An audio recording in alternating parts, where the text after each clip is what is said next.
Bonjour à vous, Mathieu Poirot, psychologue et docteur en gestion, expert en psychologie des organisations.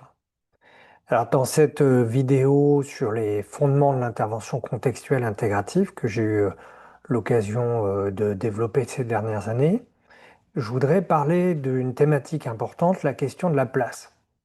Beaucoup de personnes se posent d'énormes questions sur leur place dans une organisation, parfois sur le flou en termes de rôle ou sur le pourquoi je participe finalement à tel système ou à telle entreprise. On voit que c'est une question qui est assez essentielle. Alors pourquoi se sentir utile et légitime au travail est vital? On va essayer de comprendre cet enjeu qui n'est pas simple.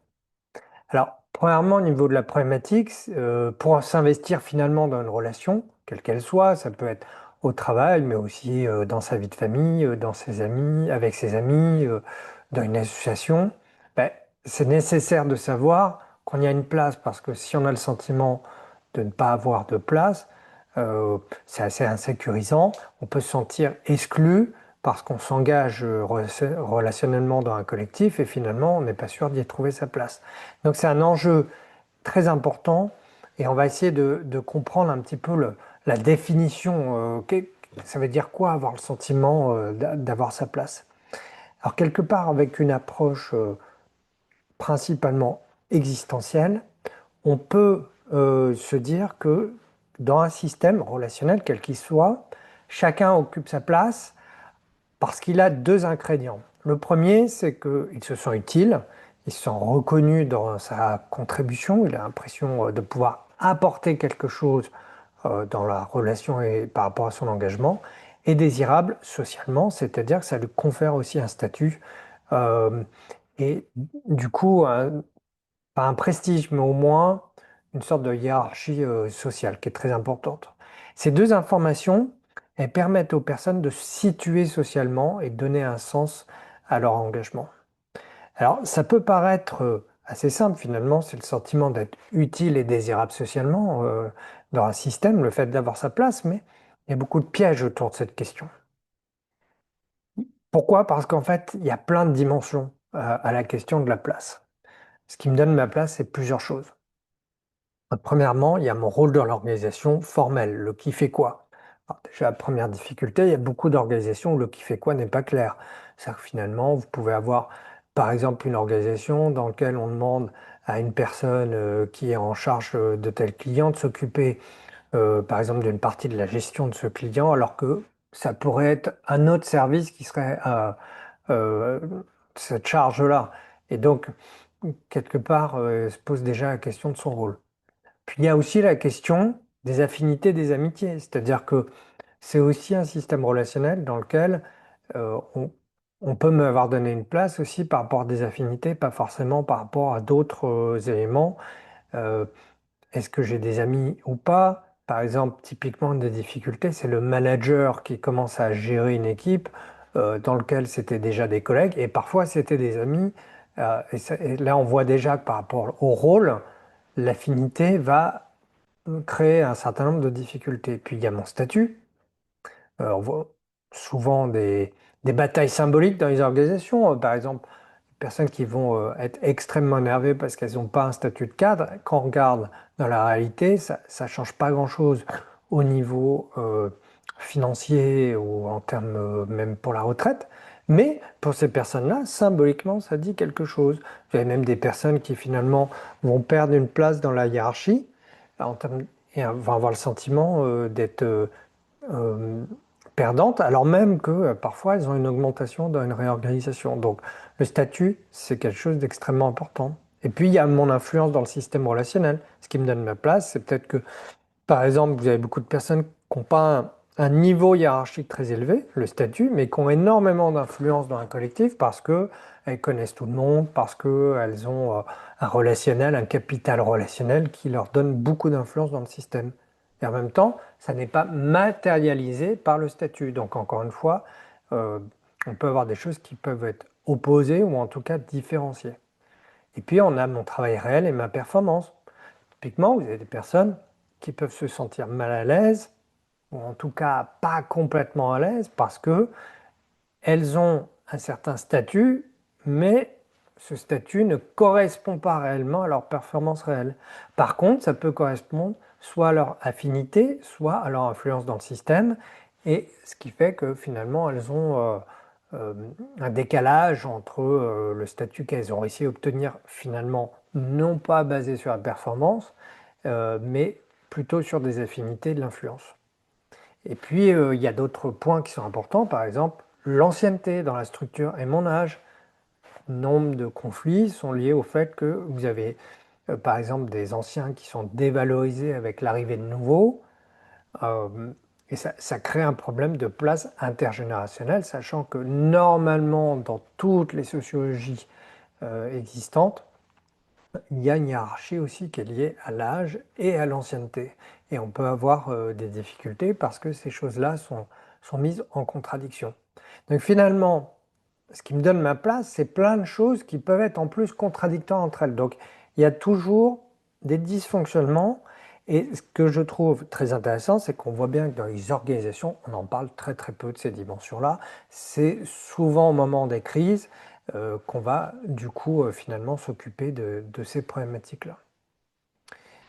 Alors, je vais quelque part affirmer un petit peu les dimensions fonctionnelles de, de la place. Bon, premièrement, il y a une dimension du qui fait quoi. Comme je l'ai dit, il y a la question du rôle officiel, des responsabilités et positions hiérarchiques. Souvent, ça paraît simple, et puis en fait, on se rend compte que il y a beaucoup d'organisations qui laissent leurs collaborateurs dans le flou par rapport à ça. Et on peut avoir notamment une problématique assez forte de responsabilité invisible, c'est-à-dire que finalement, le qui fait quoi n'est pas clair, et c'est les personnes qui ne devraient pas prendre en charge une certaine partie du travail qui vont le prendre en charge. Et en même temps, ce n'est pas dit puisque ce n'est pas formel dans l'entreprise. Donc ça crée quelque part un travail caché, un travail invisibilisé qui va créer des frustrations par la suite. Mais en tout cas, il y a déjà la question du qui fait quoi. Deuxième question, c'est une dimension plus symbolique du qui est qui. C'est-à-dire finalement comment je me sens reconnu au niveau statutaire, au niveau de ma contribution. Est-ce que mon expertise est valorisée? Est-ce que mon avis compte? Est-ce que l'entreprise a besoin de moi? Et ça va nourrir quelque part mon besoin de réassurance existentielle. Ces questions-là sont parfois à l'origine d'énormes crises dans les organisations, alors qu'on pourrait se dire que finalement, sur des conditions matérielles, tout va bien. Typiquement, ça peut être une personne qui était en lien direct avec un membre du COMEX dans son travail. Tout d'un coup, il y a une réorganisation. Elle n'est plus en lien direct avec la personne du COMEX. Elle s'occupe finalement de son -1. Donc, elle a le sentiment d'être dévalorisée alors que c'est une réorganisation.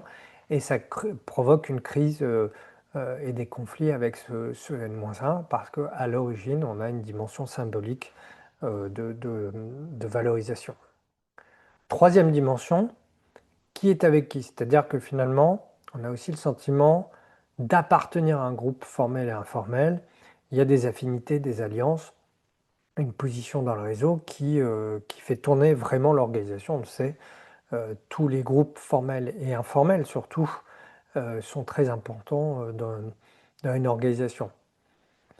On peut avoir une dimension d'exclusion par rapport à ces questions-là, et ça c'est une dimension importante par rapport à cette question de la place.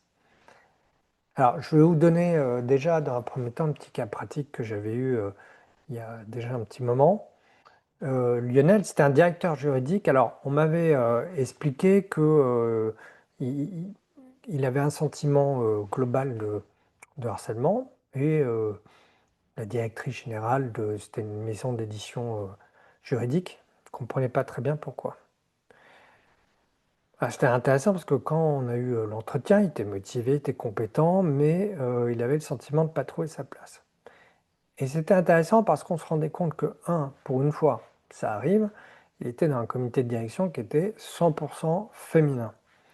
Et une des choses qui n'était pas dite, c'est que pour lui, finalement, d'être le seul homme, ça pouvait être un vécu assez compliqué. L'autre point, c'est que la fonction juridique était très très mal perçue dans cette maison d'édition, pourtant juridique, mais parce que souvent, elle empêchait aussi un petit peu l'édition, ce qui était le cœur du métier. Parce qu'elle pouvait aussi dire, bah, ça vous pouvez le dire, ça vous pouvez pas le dire.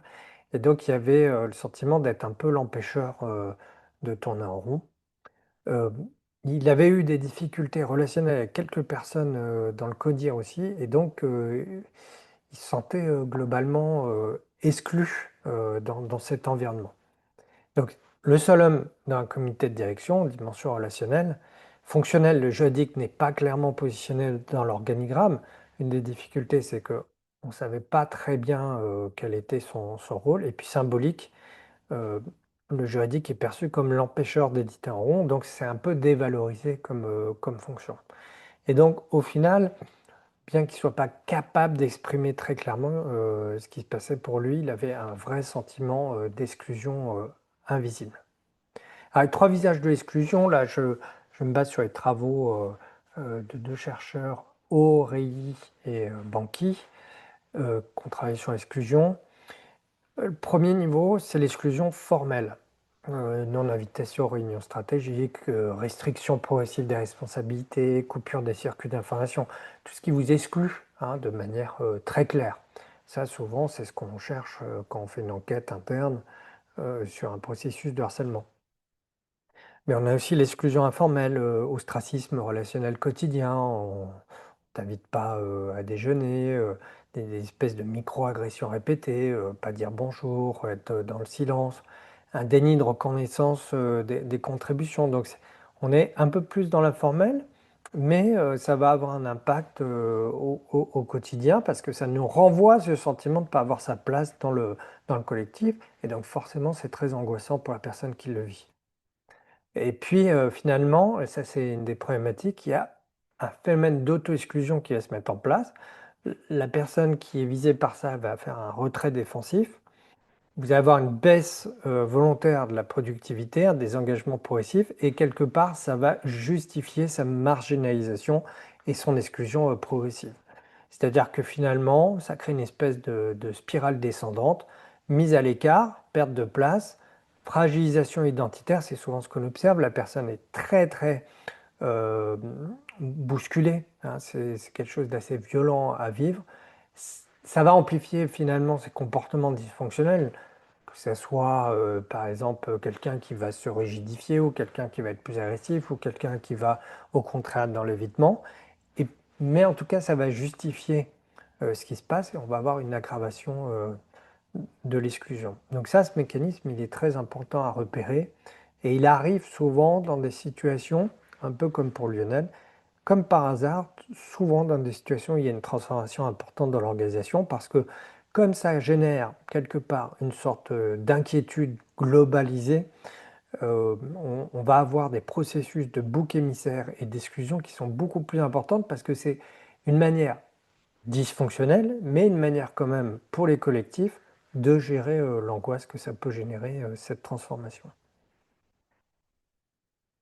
En préventif, très important de repérer si dans l'organisation, on a plutôt une culture du manque ou une culture du déficit, comme on pourrait le dire, ou au contraire une culture des forces.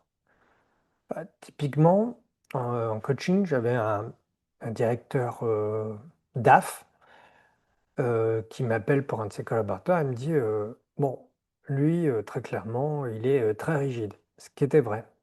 Mais c'était intéressant parce que normalement, le coaching classique, ça va être de le faire travailler sur sa rigidité et 80% du temps, ça peut échouer.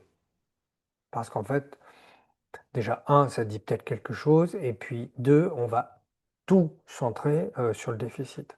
Ce qui est intéressant, c'est qu'on voit que quand on centre au contraire, par exemple, dans ce type de coaching sur ses forces, c'est-à-dire sa rigueur, qu'est-ce qu'on en fait? Et est-ce qu'il est à la bonne place? Est-ce qu'on ne peut pas moduler quelque part sa place pour aussi le centrer sur ses forces? Ça marche beaucoup mieux comme type d'approche. C'est-à-dire finalement, souvent la question, c'est pas que les gens sont nuls de manière globalement, mais ils ne sont pas à la bonne place. Et c'est intéressant de se dire, finalement, est-ce qu'on met les bonnes personnes à la bonne place pour les aider à faire en sorte qu'elles elles soient centrées sur leurs forces. Ça, c'est très important. Même en cas de départ, c'est important d'avoir un discours, des verbatims autour du fait que c'est pas elle le problème. Il y a peut-être des choses à entendre, mais c'est pas elle globalement le problème, c'est que surtout le contexte n'est pas le bon pour qu'elle puisse utiliser au mieux ses forces. Finalement, comme je dis souvent, l'excellence n'est pas opposée à l'échec, chacun a des forces uniques qu'un manager peut soit laisser passer finalement, soit faire grandir. Et ça, c'est en grande partie son job. Bon, plus le contexte est angoissant, plus on a tendance à revenir à une position conservatrice où on aime bien être un peu punitif. Ça, c'est très démontré. J'en parle dans mon bouquin sur les débats psychologiques, hein, sur la théorie de la terreur. C'est une théorie de psychologie sociale qui montre que plus on est angoissé, plus on revient à des approches conservatrices et punitives. Et donc forcément, on se focalise beaucoup plus sur ce qui ne va pas que sur ce qui va. Et pour les managers, on l'observe très clairement. Quels sont les signaux qu'il peut y avoir des problèmes de place de manière générale dans une organisation? Alors j'en repère quatre. Souvent, il y a une insécurité territoriale, il y a des tensions entre clans ou entre services, il y a quelque chose qui n'est pas clair au niveau de l'interface. Très important d'ailleurs dans les audits socio-organisationnels de comprendre un petit peu cette dimension des interfaces. Il y a souvent des confusions de rôle, des paralysies décisionnelles. Finalement, qui doit décider de quoi, qui doit faire quoi, il y a plein de zones grises. Alors sachant que de toute manière, dans les organisations qui sont de plus en plus matricielles, donc où finalement il y a du multidécideur et on est de plus en plus codépendant sur l'activité du travail en dehors de son service, il y a plein de zones grises sur lesquelles il y a souvent besoin de travailler, notamment par des groupes de travail interservices ou d'interface qui permettent de travailler sur la simplification de cette paralysie décisionnelle. L'autre point qu'on observe aussi, c'est le phénomène de bouc émissaire, avec souvent la seule énergie collective qui est mise en place, c'est une énergie d'exclusion ou de désignation de responsables. La question n'est plus où sont les solutions, mais qui est le responsable. Et donc ça crée une organisation qui est crispée, défensive, dans laquelle tout le monde va ouvrir le parapluie parce qu'il sent que ça pourrait devenir le nouveau bouc émissaire ou un collectif. Et puis on va avoir une résistance systématique au changement, par peur de perdre sa place, hein, tout simplement. Et il faut l'entendre, c'est quelque chose qui répond à un besoin existentiel, pas uniquement matériel. Donc c'est une angoisse profonde sur laquelle l'organisation doit pouvoir répondre. Alors qu'est-ce qu'on peut faire au niveau managérial? Premièrement, clarifier les rôles et les priorités. Organiser des ateliers de clarification des responsabilités, qui fait quoi, comment. C'est très important d'avoir des boussoles en termes de clarification, des priorités, travailler vraiment sur les rôles de chacun et s'assurer régulièrement qu'il n'y a pas de zone de tension sur le qui fait quoi. Valoriser les contributions uniques, apprendre à faire des feedbacks positifs, à avoir des pratiques de reconnaissance très importantes. C'est quoi une bonne reconnaissance? C'est quelque chose qui est spécifique, dans lequel on est capable, par exemple, de donner des exemples. Euh, Par exemple, de dire, voilà, on a réussi parce qu'il y a eu l'expertise technique de Sarah à tel moment.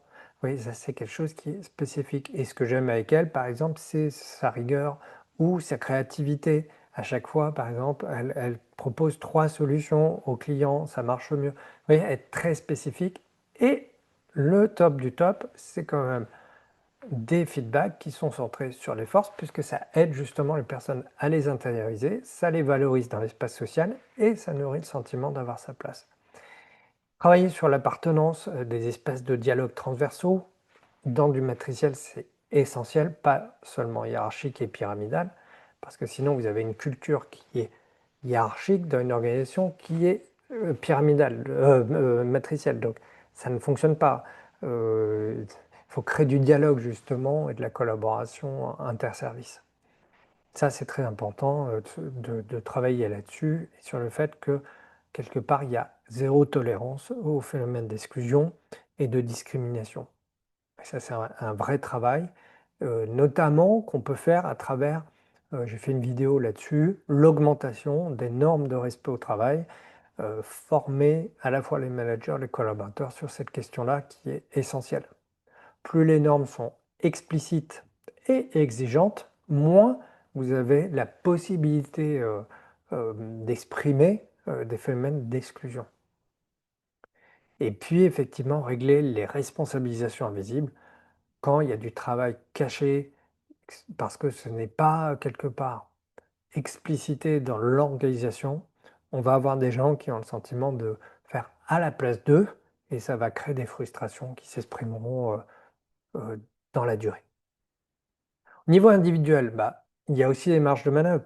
Documenter votre impact, souvent on est très fort pour faire finalement des to-do list, mais moins pour faire des listes de notre contribution à la journée. C'est bien aussi vous-même de relire, de savoir que vous avez votre place, que vous êtes désirable socialement, que vous êtes utile. Exprimez votre besoin de clarification. Moi, je suis étonné de voir le nombre de collaborateurs qui n'y parviennent pas, qui attendent très très longtemps et ça crée des difficultés. Euh, N'attendez pas que la reconnaissance vienne d'elle-même. C'est une problématique. Je pense qu'aujourd'hui, il y a à peu près 30% des managers uniquement qui sont bons sur cette dimension. J'en parlais dans mon livre sur le leadership positif, qui était paru en 2019 chez Vuibert.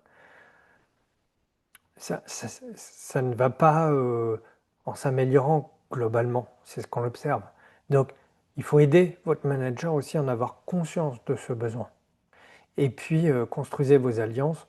Le fait de développer du capital relationnel dans une organisation, ça vous permet aussi d'augmenter votre sentiment d'avoir votre place, puis de travailler aussi par rapport à ça sur comment on construit relationnellement dans le dialogue, dans toutes les micro-interactions du quotidien, aussi du sens sur pourquoi on est là. C'est très important. Voilà quelques petits conseils. Finalement, on le voit, la place au travail, c'est plus qu'un confort psychologique, c'est une des 3 conditions fondamentales pour l'engagement généreux au travail. Je n'ai pas envie de m'engager de manière généreuse si j'ai le sentiment de ne pas avoir ma place. Et finalement, on passe quand même un tiers de notre vie au travail. Donc, aller un tiers de sa vie dans une place où on n'est pas légitimé, c'est compliqué de pouvoir avoir de la performance dans la durée. Voilà, donc il y a 2 autres conditions finalement à cette, quelque part, euh, performance durable, c'est la temporalité et la justice.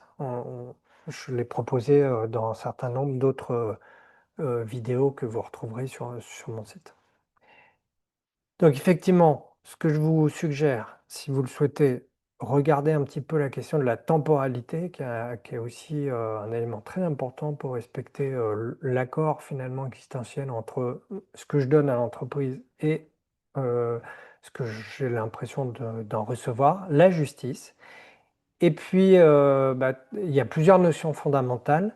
L'insécurité existentielle de base que vous pouvez retrouver sur YouTube, les dettes psychologiques, le contexte d'hypermodernité, ce qui fait qu'on est devenu hypersensible à toutes ces questions-là, et puis un affinage du contrat psychologique existentiel qui est souvent implicite, mais qui a d'énormes conséquences dans les organisations. Voilà, j'espère que ça vous aura aidé à affiner cette question de la place. J'espère que vous aurez l'occasion aussi de regarder d'autres vidéos. Et je vous dis à très bientôt. N'hésitez pas à laisser des commentaires ou des questions que vous pouvez m'envoyer directement par mail ou par YouTube. À bientôt!